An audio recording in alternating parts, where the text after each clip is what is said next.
जसले एकादशीको दिन अन्न खान्छ उसले माता पिता भाइ एवं गुरु हत्या गरेको पापको फल भोग्नुपर्छ। सबैले ध्यान दिएर सुन्नु होला। जसले एकादशीलाई परित्याग गरेर अन्य व्रत पालना गर्दछ उसले हातमा आएको महारत्नलाई त्यागेर बालुवालाई रोजिरहेको छ अरे। ल हेर्नुहोस्, जो ब्रजेश्वरी निकुञ्जेश्वरी राधारानीको चरणाश्रयमा रहेर युगल भजनमय ब्रजको निकुञ्ज उपासनाको अवलम्बन गर्न चाहनुहुन्छ, कृपया ती उपासक उपासिकाले अब एकैछिन ध्यान दिएर सुन्नु होला कि उहाँहरूले कस्तो कस्तो किसिमको व्रत गर्ने, कस्तो कस्तो किसिमको व्रत नगर्ने, कस्तो कस्तो पूजा गर्ने, कस्तो कस्तो पूजा नगर्ने, त्यसबारेमा ठाकुर महाशय प्रेम भक्ति चन्द्रिकाको यो त्रिपदीमा बताउन जाँदै हुनुहुन्छ। सबैले ध्यान दिएर सुन्नु होला। अन्य व्रत अन्य दान नाही करो वस्तु ज्ञान, अन्य सेवा अन्य देव पूजा। हा हा कृष्ण बोली बोली बेड़ा बो आनंद करी, मने आर नाही जेनो दूजा। बडा महत्त्वपूर्ण उपदेश यहाँ दिएको छ, सबैले ध्यान दिएर सुन्नु होला। पहिले त्याज्य विषयको बारेमा बताउँदै हुनुहुन्छ।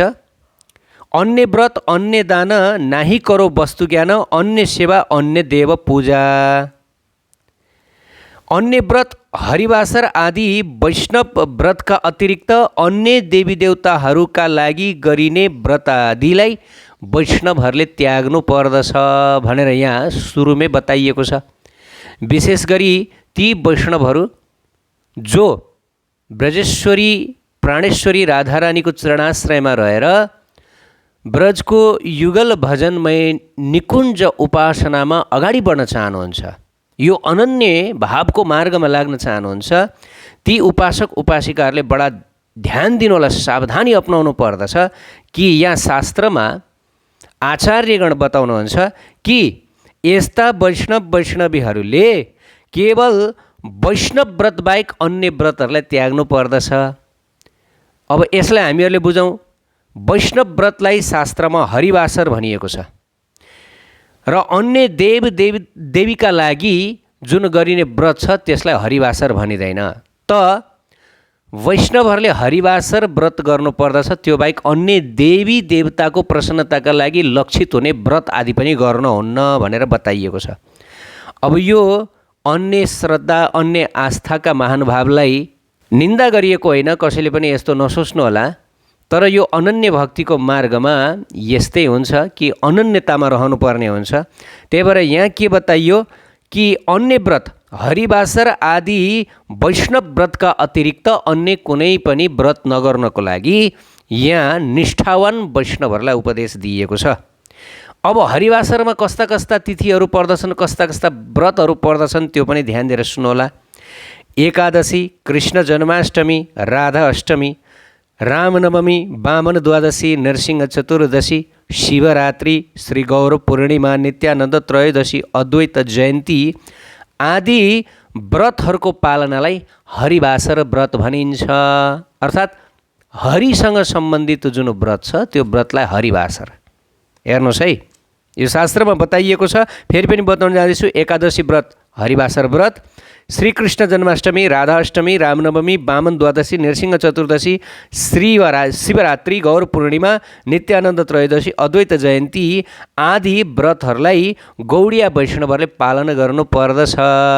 हेर्नुहोस् है, यद्यपि गौडिया वैष्णवहरूले राधाकृष्णलाई मान्ने हो नि, गौडिया वैष्णवहरूको इष्टनिष्ठ त राधा रानी हुनुहुन्छ, तर पनि यहाँ गौडिया वैष्णवले पनि रामनवमी पालना गर्नुपर्छ, वामन द्वादशी व्रत पालना गर्नुपर्छ, नरसिंह चतुर्दशी व्रत पालना गर्नुपर्दछ, शिवरात्रि व्रत पनि पालना गर्नुपर्दछ।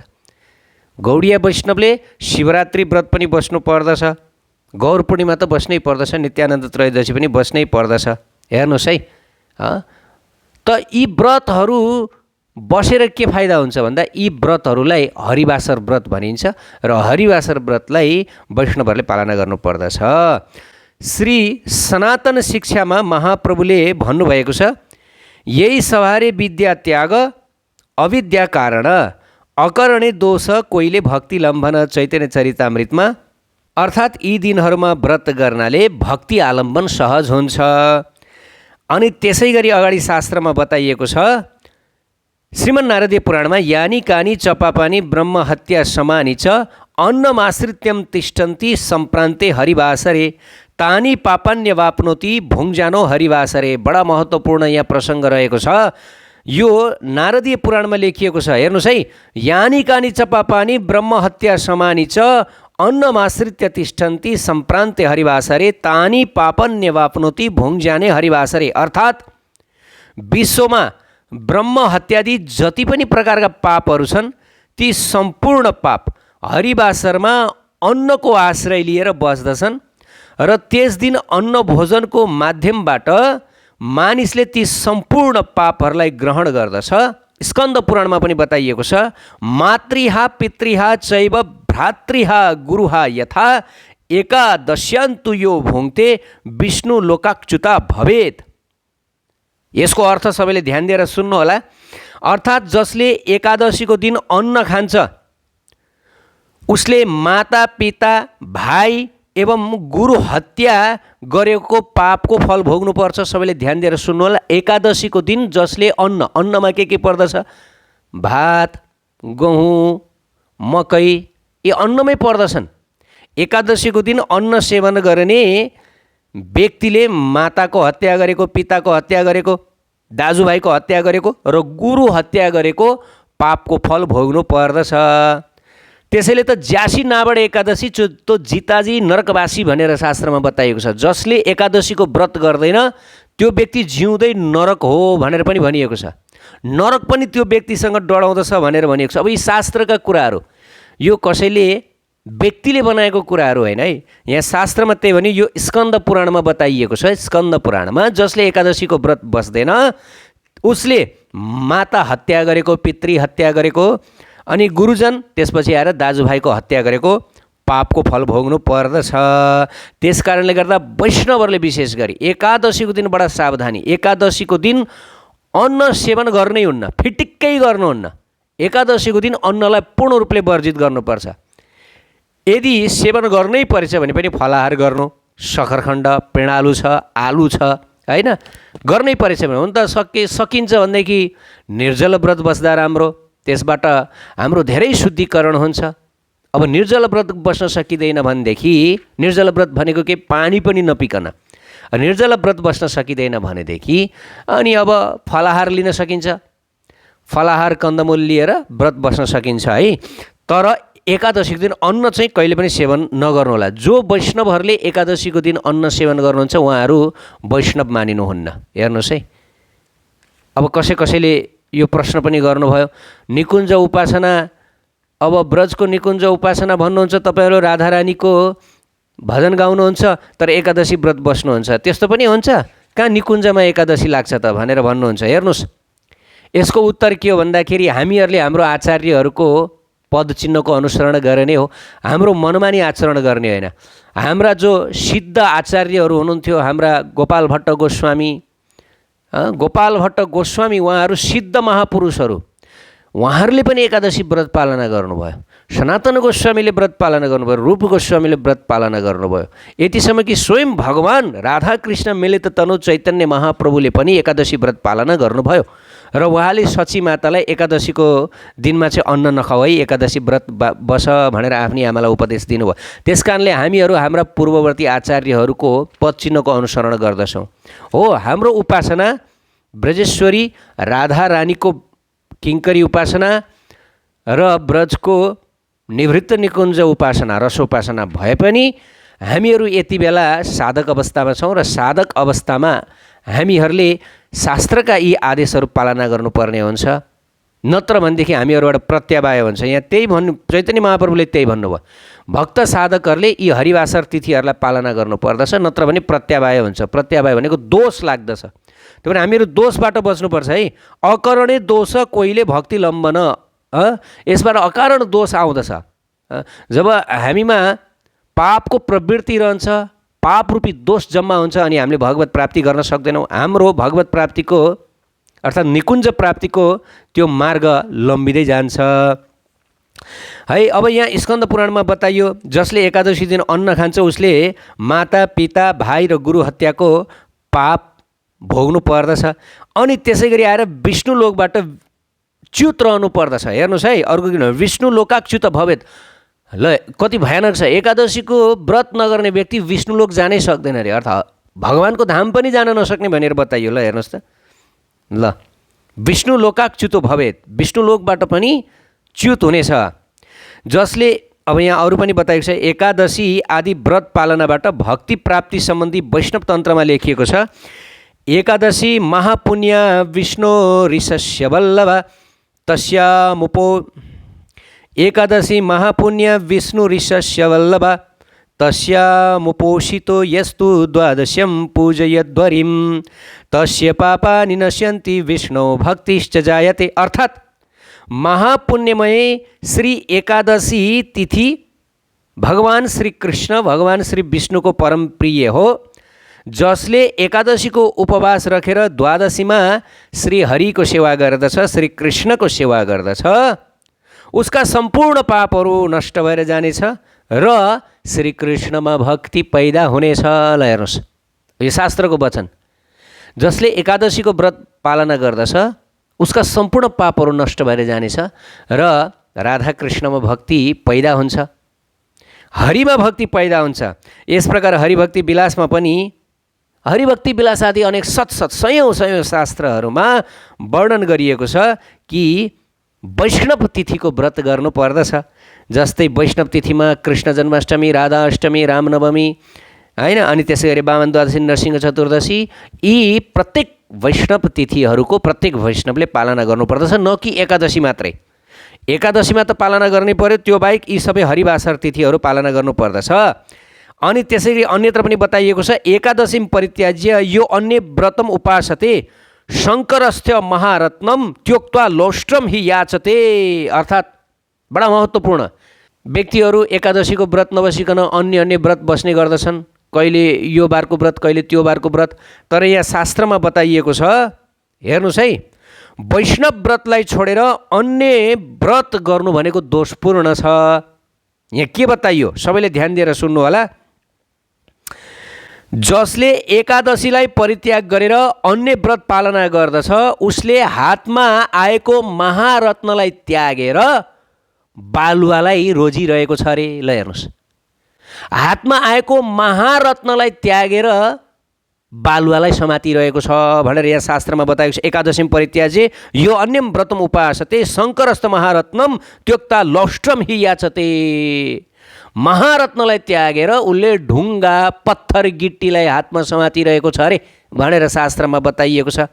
त्यसकारण आफ्नो श्रेय चाहने, श्रेयस र प्रेयस भनेर वेदमा बताएको छ, जसले आफ्नो परमहित जुनलाई श्रेय भनिन्छ, कृष्ण प्राप्ति, राधा कृष्णको प्रेम प्राप्ति, जसले भगवत प्राप्ति गर्न चाहनुहुन्छ, ती महानुभावहरूले एकादशी व्रत पालना गर्नुपर्दछ, हरिवासर तिथिहरूको पालना गर्नुपर्दछ।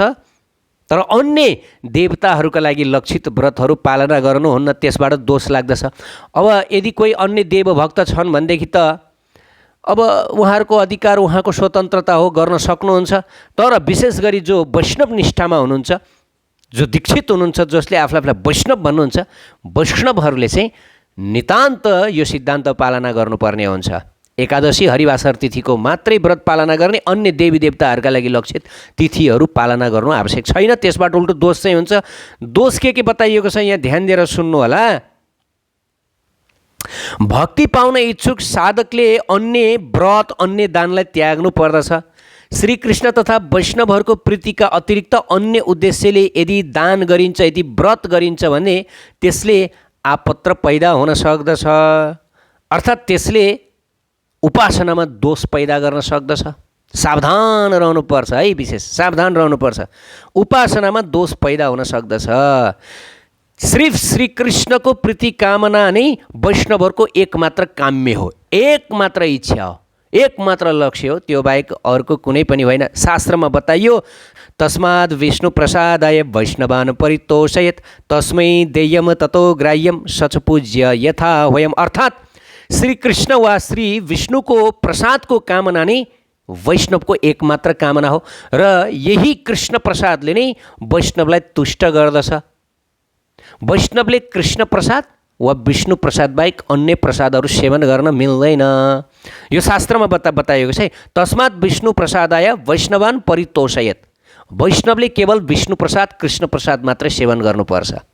केवल कृष्ण विष्णुको प्रसन्नताका लागि मात्रै व्रत तप होम हैन दान पुण्य जे गर्नु छ त्यसैका लागि गर्नुपर्छ। शास्त्रमा बताइएको छ कृष्णको पूजाबाट जति कृष्ण प्रसन्न हुनुहुन्छ कृष्णका भक्तहरूको पूजाबाट कृष्णका भक्तहरूको सेवाद्वारा ज्यादा प्रसन्न हुनुहुन्छ। त यो त भयो अब जो उपासनामा लाग्न चाहनुहुने विशेष गरी राधारानीको चरणाश्रित युगल भजनमय ब्रज निकुञ्ज उपासनामा लाग्न चाहनुहुने वैष्णवीहरूले पालना गर्नुपर्ने नियमहरू, व्रतका नियमहरू। त अब आज सफला एकादशी यो पावन दिन। अब थोरै छोटकरीमा सफला एकादशीको व्रत कथा यहाँहरूलाई सुनाउन चाहन्छु। बडा महत्त्वपूर्ण आजको व्रत रहेको छ। श्रीकृष्ण भगवानले बताउनु भएको छ सफला एकादशी त व्रतहरूमध्येको राजा एकादशी हुनुहुन्छ।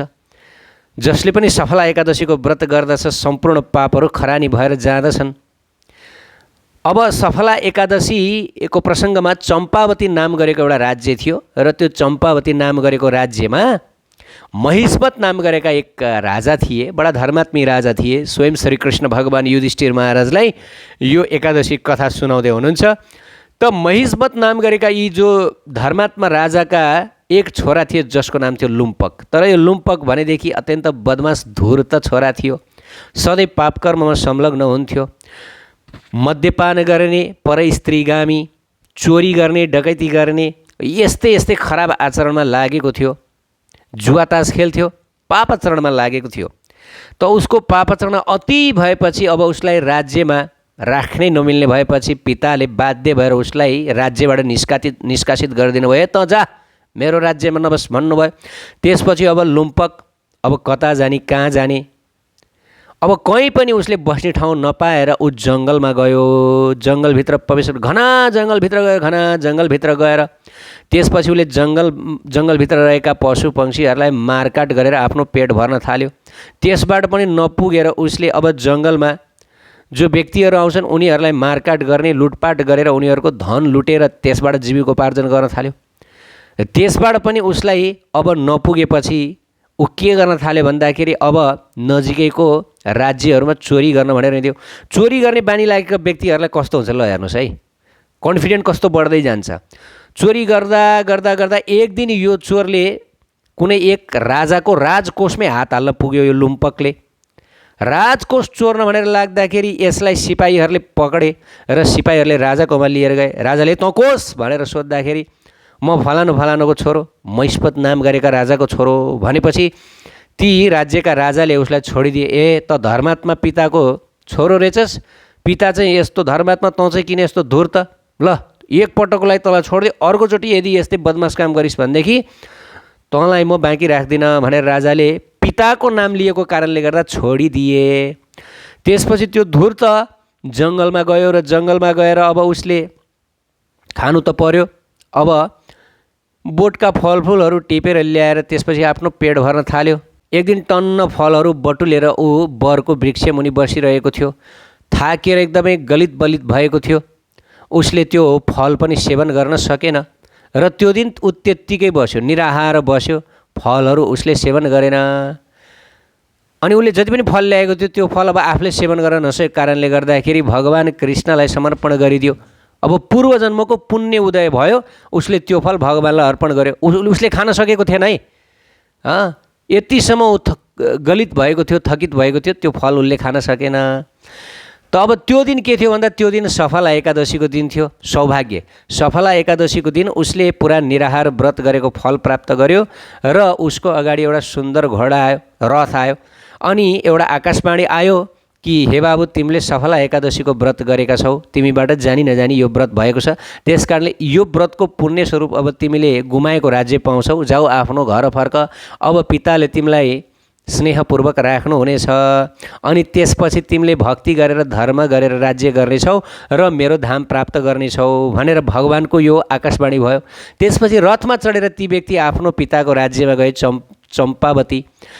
पिताले पनि आफ्नो पुत्रलाई फिर्ता प्राप्त गरेर अत्यन्त प्रसन्न हुनुभयो, गलामा लगाउनु भयो, बाबु तिमी आयो, बाबु तिमी आयो, खुसी हुनुभयो। त्यसपछि अब छोरालाई आफ्नो राजकाज सुम्पनु भयो। छोरा एकदम वैष्णव बनेको, तिलक धारण गरेको, हरिको नाम लिइरहने हरिभक्त भएको देखेर एकदम पितालाई खुसी लाग्यो, गदगद हुनुभयो। सम्पूर्ण राज्य पुत्रलाई छोडेर चाहिँ आफू भजनको लागि भनेर जङ्गलमा जानुभयो। त्यसपछि यो लुम्पकले सर्वगुण सम्पन्न कन्यासँग विवाह गर्यो। त्यसपछि विवाह गरेर एकदम धर्मपूर्वक हरिको भक्ति गर्दै राज्य चलायो र अन्तिममा राजकाजबाट पनि अवकाश लिएर जङ्गलमा गयो र भगवान हरिमा आफ्नो मन प्राण समर्पण गरेर त्यसपछि प्रभुको धाम गयो। यस प्रकार यो सफला एकादशीको महात्म्य कथा यहाँहरूलाई मैले सुनाएँ। जसले पनि सफला एकादशीको व्रत गर्दछ अथवा सफला एकादशीको महात्म्य कथा सुन्दछ उसलाई अपार असीम भक्ति प्राप्त हुनेछ, हरिभक्ति प्राप्त हुनेछ। हामीले अघि नै चर्चा गऱ्यौँ, पुण्य भक्ति मार्गमा बाधक हो। वैष्णव भक्तहरूको लागि पुण्य पनि बाधक हो, पाप पनि बाधक हो। केवल हरि तोषणम, हरिको लागि जुन कुरा तोषण हुन्छ, हरिको प्रसन्नता, त्यही नै एक मात्रै काम्य हो भनेर हामीहरूले अघि नै चर्चा गऱ्यौँ। जय जय श्री राधे, नेताई गौर सीतानाथ प्रेमानन्दे। सबैले हरिवासर तिथिहरूको व्रत गर्नुहोला, व्रत गर्न अल्छी नमान्नुहोला। व्रत गरेर के हुन्छ भन्ने किसिमका यस्ता भावुक विचारहरूको पछाडि नलाग्नुहोला। व्रत नगरेमा भयानक पापको भागी बन्नुपर्छ, भगवानको प्यारो बन्न सकिन्न। जय जय श्री राधे।